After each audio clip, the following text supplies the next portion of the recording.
తెలంగాణ రాష్ట్ర రాజకీయాల్లో కీలక పరిణామాలు చోటు చేసుకుంటున్నాయి.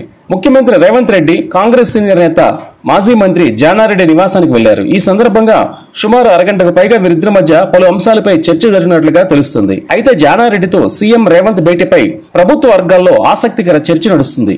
త్వరలో కేబినెట్ విస్తరణ ఊహాగానాలతో ఈ సమావేశానికి మరింత ప్రాధాన్యత చోటు చేసుకుంది. కొద్దిసేపు జానారెడ్డితో సీఎం అంతరంగిక చర్చలు జరిపినట్లుగా కూడా సమాచారం. అనంతరం లంచ్ ముగించుకుని సచివాలయానికి వెళ్లిపోయారు సీఎం రేవంత్ రెడ్డి. అయితే జానారెడ్డితో సీఎం భేటీ కావడంపై సర్వత్రా ఆసక్తి నెలకొంది. జానారెడ్డిని ప్రభుత్వ ముఖ్య సలహాదారుగా రేవంత్ రెడ్డి నియమిస్తారనే ప్రచారం జరుగుతుంది. ప్రభుత్వం అడిగితే సలహాలు ఇస్తానని జానారెడ్డి బుధవారం మీడియాకు తెలిపారు. దీంతో వీరి భేటీపై అంతా ఆసక్తికరంగా చర్చించుకుంటున్నారు. జానారెడ్డి వ్యాఖ్యల వల్లే ముఖ్య సలహాదారు పదవి ఆఫర్ చేయడానికి సీఎం వెళ్లారంటూ చర్చించుకుంటున్నారు. త్వరలో కేబినెట్ విస్తరణ ఉందనే ఊహాగానాలతో ఈ భేటీ ప్రాధాన్యతను సంతరించుకుంది.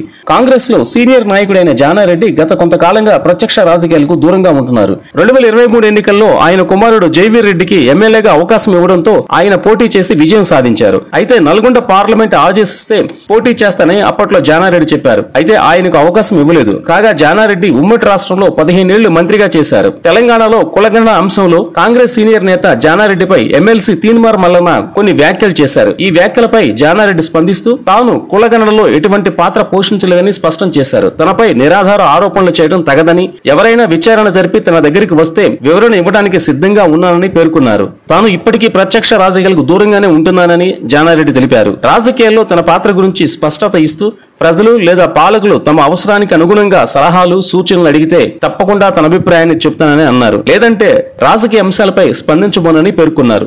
జానారెడ్డి అన్న మాటల విషయంలో రేవంత్ రెడ్డి ఆయన్ని కలిసి ధన్యవాదాలు తెలిపినట్లుగా తెలుస్తుంది. అంతేగాక ప్రభుత్వానికి రాజకీయ సలహాలు ఇవ్వడానికి జానారెడ్డి నియమించేలా అధిష్టానంతో మాట్లాడుతున్నట్లుగా తెలుస్తుంది.